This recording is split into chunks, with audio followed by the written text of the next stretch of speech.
ظالم اپنے معنی میں بڑا وسیع لفظ ہے. کافر بھی ظالم ہے، مشرک بھی ظالم ہے. کہ کفر کرنا، شرک کرنا سب سے بڑا ظلم ہے. اسی طرح جو شخص اللہ کی نافرمانی کرتا ہے وہ بھی ظالم ہے. یعنی ظالم میں گناہگار بھی داخل ہے.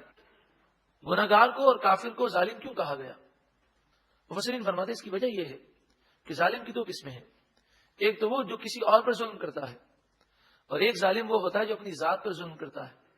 تو یہ کفار، مشرکین اور گناہگار لوگ خود اپنی جان کے ظالم ہیں کہ گناہ کر کے اپنی جان کو جہنم کا ایندھن بنا رہے ہیں.